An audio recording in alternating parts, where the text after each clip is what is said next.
Before we begin, I'd like to share a gentle reflection. For me, noble silence isn't about rejecting the world, it's about meeting it more honestly. In my own practice, I've found that when the noise fades, what remains is not emptiness but a quiet, steady presence. And tonight, as you listen to these teachings, I invite you not just to hear the words, but to feel the space between them. Notice what stirs within you. Notice what softens. This is not merely a teaching from books, it's a path we can each walk in our own way. Every day, let's begin. Have you ever laid in bed at night, staring into the quiet dark, and felt like your mind just won't stop chasing after the idea of who you are? It clings to your name, your job, your past mistakes, your hopes, your fears, building this invisible wall of identity around you. But what if I told you that beyond that restless mind, there's a deeper, quieter truth, and if you could sense it, sleep would come as gently as a tide returning to shore? Tonight, let's fall asleep not just to the sound of words, but to the ancient wisdom that reminds you, you are not who you think you are. In Buddhist teaching, the path often leads us deeper, not outward, but inward, into the very heart of what we call the self. It invites us to gently question the illusion that there's something fixed, permanent, and separate sitting at the center of our experience. This teaching isn't meant to unsettle you, though it sometimes does. It's meant to set you free. You see, Buddhism reveals a radical insight. There is no solid, unchanging self. And understanding this isn't a loss, it's one of the most profound freedoms a person can discover. It's a freedom that builds a quiet, unshakable kind of faith, not the kind clinging to outer certainties, but a faith born from seeing through the illusions we unknowingly live inside.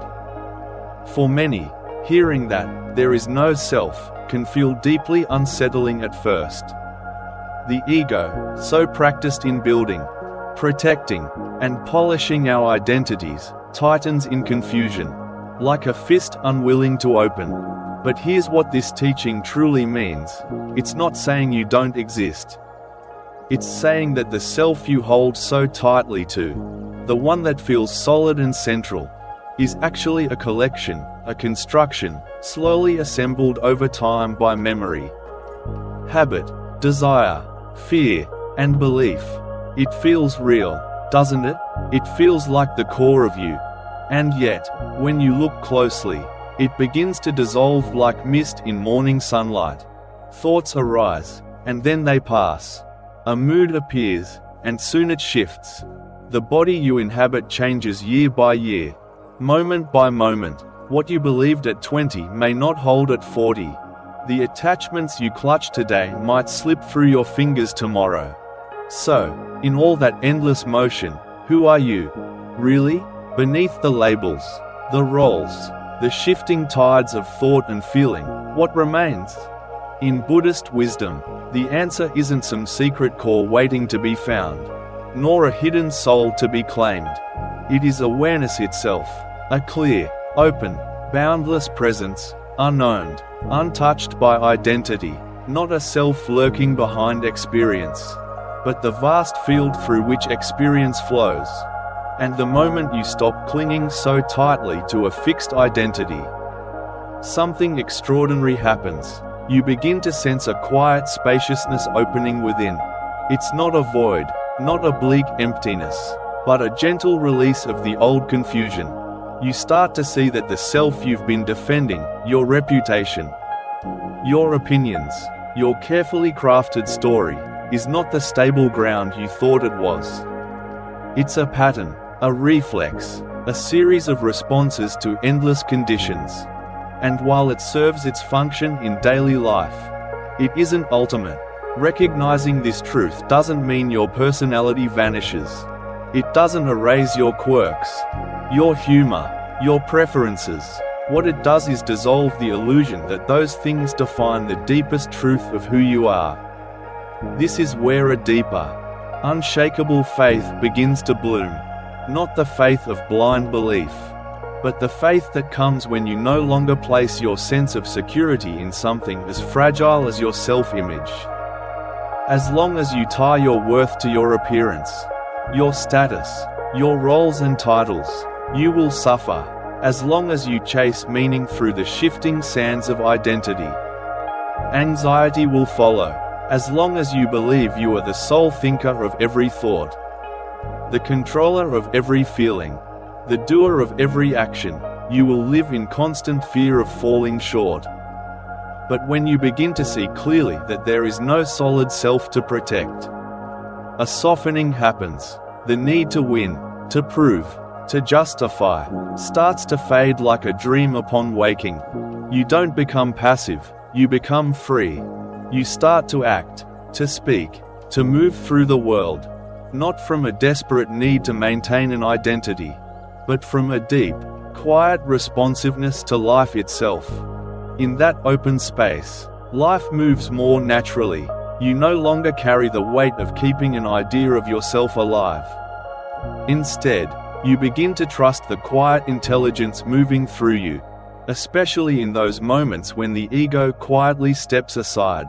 This isn't about disappearing, it's about opening to something far more spacious and honest than the endless story of me. The no-self teaching invites you to finally see through the exhausting illusion of control. Because let's be honest, you don't choose your thoughts before they appear. Do you? You don't carefully select emotions like groceries off a shelf. They rise, they linger, they pass, all in response to countless hidden causes you'll never fully grasp. And yet, we suffer because we cling to them as if every flicker of mind defines us. But it doesn't. When a wave rises on the ocean's surface, the ocean itself doesn't become the wave. It holds it, lets it rise, lets it fall. In the very same way, awareness holds your thoughts, feelings, and sensations, but it is never defined by them. And slowly, you begin to rest in what is arising right now. You stop chasing after the endless task of fixing or proving your identity. And instead, you turn your attention to the simple experience unfolding in this very moment. In giving your attention to what's here, something shifts, the tight grip of the ego softens, and the present moment becomes clearer, sharper, like the way the air feels right before dawn. And in that clarity, a quiet wisdom starts to grow.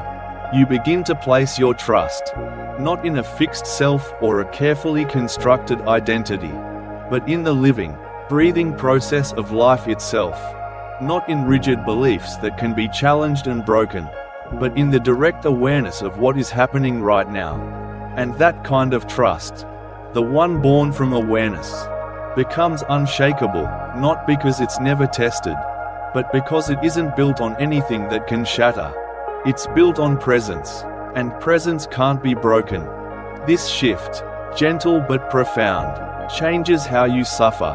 Where once pain felt personal, now it's simply part of the natural flow of experience. Where once fear meant you were failing, now it's seen as energy moving through. Where once doubt felt like a verdict against your worth, now it's a doorway, an invitation into deeper inquiry, deeper seeing. And in this way, you no longer reject anything, nor do you cling to anything. You let it come, you let it go, and in that letting go, you discover peace, a kind of peace that isn't passive or detached, but deeply engaged and quietly steady. This doesn't mean you stop functioning in the world. The relative self, the one with a name, responsibilities, opinions, it still moves through life. You still pay bills, you still answer phone calls, you still meet friends for tea. But inside, something has shifted. You no longer confuse those roles and identities with where your freedom truly lies. You stop chasing security through status. You stop measuring your happiness by how others approve or disapprove. Slowly, you begin to trust the silence more than the story. And from that trust, a new kind of stability emerges. Not the brittle kind that snaps under pressure, but the flexible, resilient kind, like a tree that bends with the wind but doesn't break. When someone disagrees with you, you don't panic, you don't rush to defend some fragile identity. When plans fall apart, you adjust. When praise comes, you stay steady. When criticism stings, you don't crumble, because you are no longer the identity reacting, you are the awareness responding. And in that space, you move from a deeper wisdom. This, truly, is the heart of Buddhist practice. Not to build a better, shinier, more impressive self, but to see clearly through the illusion of a fixed one. And in that clear seeing, to rest more fully in reality itself.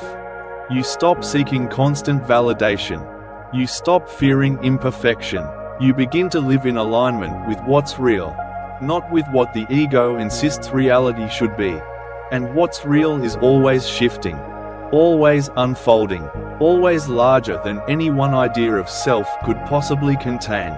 And so you let go. You trust. You surrender, not to passivity, but to presence. You show up for your life without needing to be anyone special. And in that quiet, ordinary openness, true power begins to arise. Because in truth, the ego is exhausted. It's been trying so hard to hold everything together, your value, your story, your image, like someone frantically patching leaks in a boat. But when you realize it doesn't have to, that there is no solid self to defend, everything gets lighter. Even grief softens. Even anger loosens its grip. Even failure becomes less threatening. You meet each experience not with fear, but with curiosity. And this shift also transforms how you connect with others. When you no longer cling to a rigid self, you become less reactive. You listen more openly. You judge less harshly. You stop projecting your own unmet needs and insecurities onto the people around you. And you begin to meet them where they actually are, not where your ego insists they should be. This makes love, real love, more honest, more unconditional. You become less attached to roles and images.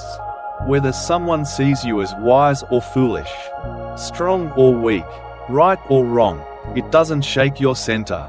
Because your ground is no longer made of image. It's made of presence. And presence is not dependent on anyone's perception. That's why this teaching builds true faith. Because it draws you closer to what is unchanging beneath all the changes, the living, breathing truth of each moment. And truth, even when it's uncomfortable, is steady. The closer you come to it, the less you fear life, the less you fear death. Because both life and death are simply movements within a larger process, not interruptions to some fixed identity.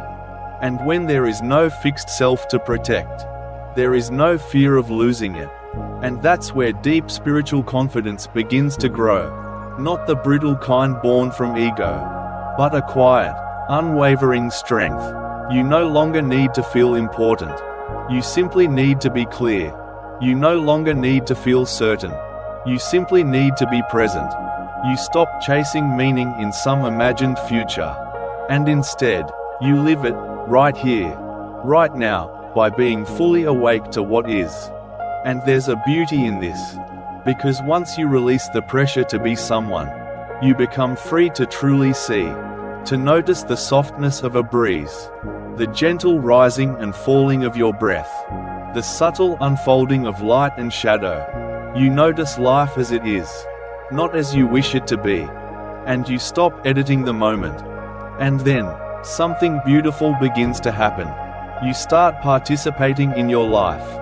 Fully, completely, not just as a character playing out old habits, but as a conscious witness and responder to what arises. And even when those old patterns inevitably return, as they always will from time to time, you don't panic. You don't fall back into shame. You don't see them as personal failures or signs that you've lost your way. Instead, you recognize them. You greet them, almost like familiar visitors. You work with them gently, without judgment and without identifying with them. You begin to treat even your most stubborn egoic patterns as passing clouds drifting across the sky of awareness, not as flaws to condemn, but as conditions to be understood, lessons revealing themselves again in a different form. This, in essence, is what it means to walk the middle path. It's not about clinging to the idea of self, nor is it about denying the validity of experience. It's about resting in the awareness that holds both. That vast, spacious awareness doesn't belong to you in the way the mind likes to claim things.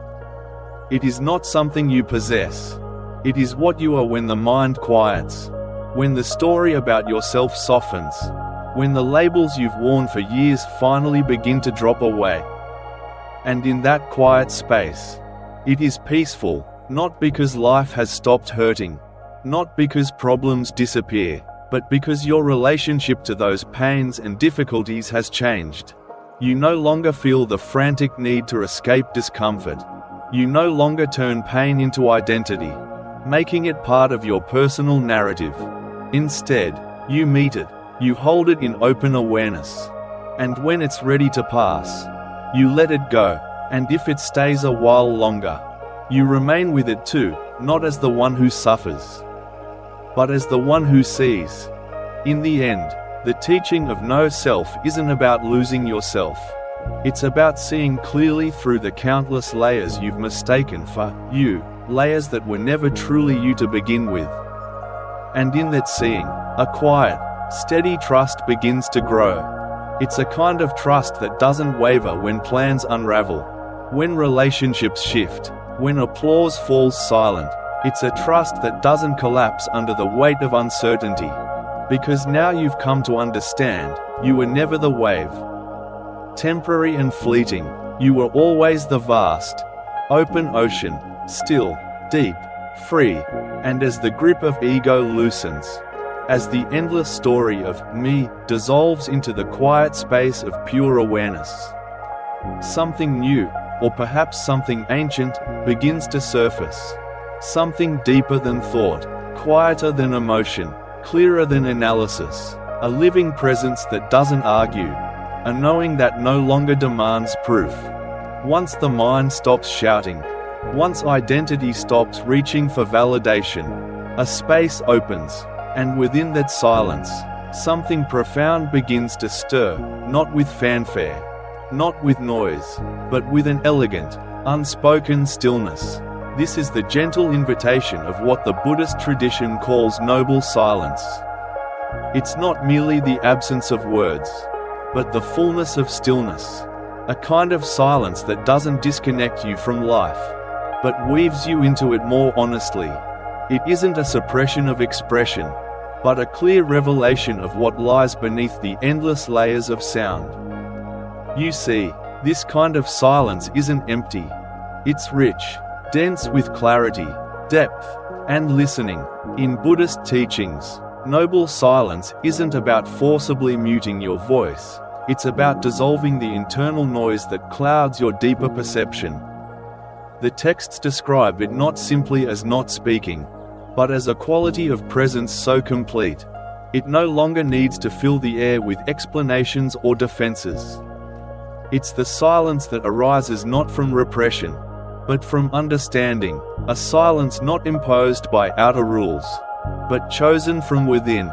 And this kind of silence has a purpose. It's not a retreat from the world, but a deeper entry into it. By stepping away, even for a little while, from habitual talking, explaining, defending, and interpreting, you create a spaciousness. You make room to hear what usually gets buried under the noise of daily life. The body speaks, emotions rise, the deeper knowing, the one that no words can carry, begins to surface. You begin to hear your life differently, not as a fixed story being retold, but as a living, breathing field of experience unfolding moment by moment. Noble silence creates the conditions for this kind of listening. In ordinary life, so much of what we say is reactive. We fill the silence out of habit, out of anxiety, out of discomfort. We speak to be noticed, to be right, to feel safe. But silence slows that down. It pauses the performance. It allows you to finally see what has been quietly driving your need to speak. And in that space, you begin to discern which words come from clarity and which come from fear. In the absence of noise, thoughts don't disappear, but your relationship to them begins to shift. You start to notice the patterns, the loops. You notice how quickly the mind leaps to self-reference. How does this affect me? What do they think of me? Am I winning, losing, succeeding, failing? And in seeing that, another layer softens. And as you sit quietly in this space of noble silence, you begin to notice just how often the mind replays the past. How frequently it reaches back to old conversations, regrets, and stories. How insistently it leaps ahead, trying to plan, explain, justify, or narrate what's unfolding. It's astonishing, really, how loud the inner commentary can be when the outer world grows still. But the beauty of silence is that it gently brings these tendencies into the light. Not to shame them, not to label them as wrong, but simply to see them for what they are, habits, not truths. These patterns of thought are like grooves worn deep by years of repetition. Not because they carry wisdom, but because they're familiar. And this awareness brings something precious: space. Space to choose, space to pause, space to listen, not just to the words of others, but to the quiet, steady voice within yourself. In that growing stillness, a kind of intuitive knowing begins to surface. Not because it wasn't always there, but because now, finally, there's less interference. You begin to notice the difference between the voice of habit and the voice of insight. One is loud, restless, urgent, like a child tugging at your sleeve. The other is quiet, stable, steady, like the calm glow of a lamp in the darkness. And the more you listen, the more clearly you begin to hear. Silence also draws you closer to the present moment. Without the endless distraction of words, you start to experience life directly. You feel the movement of your breath in your body, not as a concept, but as a living sensation. You become aware of subtle tensions you didn't notice before. The details of your surroundings, the play of light and shadow, the texture of sound and air, sharpen in your perception. Presence stops being an abstract idea. It becomes your natural resting place. And when the noise fades, a deeper trust starts to form. Not because you've figured everything out, not because you've solved all of life's riddles, but because you've learned how to simply be with what is. And silence, you realize, is the doorway to that kind of trust, the kind that doesn't demand immediate answers, but patiently allows space for clarity to arise in its own time. You stop forcing solutions. You let insight arrive when it's ready. And when it comes, it feels more stable, more rooted, because it isn't built on mental chatter, but on direct perception. Noble silence is also a wise and powerful teacher in our relationships. It reveals, often to our surprise, how much of our connection with others is built on assumptions, projections, and the anxious need to fill space. When you sit in silence with someone, not in avoidance, but in presence, something begins to shift. A deeper, more honest layer of connection opens. You start to listen, not to respond, but to understand. You stop rehearsing what you'll say next. You start truly receiving what's being said, hearing it not just as sound, but as meaning. This changes the quality of your presence. You become more grounded, more available, and people can sense this. They feel safer around you, not because you have the perfect words, but because your silence is not empty. It is awake. It is kind. It makes room for others to show up as they are, without having to perform. Silence also strengthens discernment. You begin to sense which words truly need to be spoken and which ones are better left unspoken. You stop wasting your energy explaining what doesn't need defending. You no longer feel compelled to speak just to avoid discomfort. You begin to value truth over approval. And when you do choose to speak, your words carry a different kind of weight. Not because they're louder or more clever, but because they arise from a place of clarity and care. In noble silence, you learn the art of restraint, not as suppression, but as power. You come to understand that not every emotion needs to be voiced to be valid. That not every insight needs to be shared to be real. That not every opinion needs to be heard to matter. Silence teaches humility. It teaches timing. It shows you the difference between speaking from presence and speaking from performance. And in those moments of deep, sustained silence, something else begins to reveal itself. You begin to realize, with a quiet certainty, that your connection to the universe, to life itself, doesn't depend on constant thinking. It doesn't need to be explained or named to be real. It is felt, known, trusted. This is where your inner guidance speaks, not through the noise of the mind, but through the stillness behind it. A knowing that doesn't argue, a presence that doesn't clamor for attention. And this kind of trust cannot be taught through argument or logic. It can only grow through presence, through being with silence long enough to recognize it as a teacher, not a threat.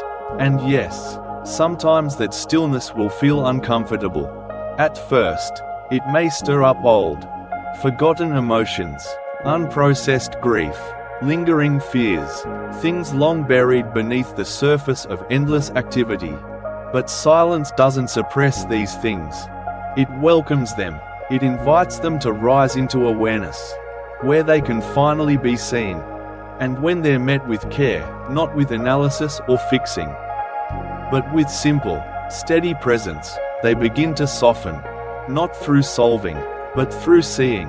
And this is why silence is not escape. It is confrontation, the gentle kind, the honest kind, the kind that heals, not by offering quick answers, but by removing the noise that's kept you from hearing them all along.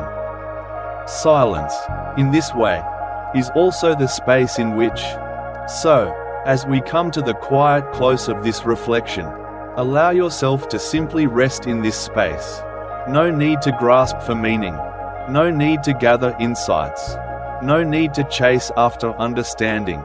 The deeper truths are not found through effort, but through ease. Notice the silence that lingers between these words, that gentle, open presence behind each sound, each breath. That silence has always been here. It will be here long after these words fade. Let it hold you now. Let it soften the edges of your thoughts, ease the tension in your heart, and open the still, vast space within you where no name, no role, no story is needed.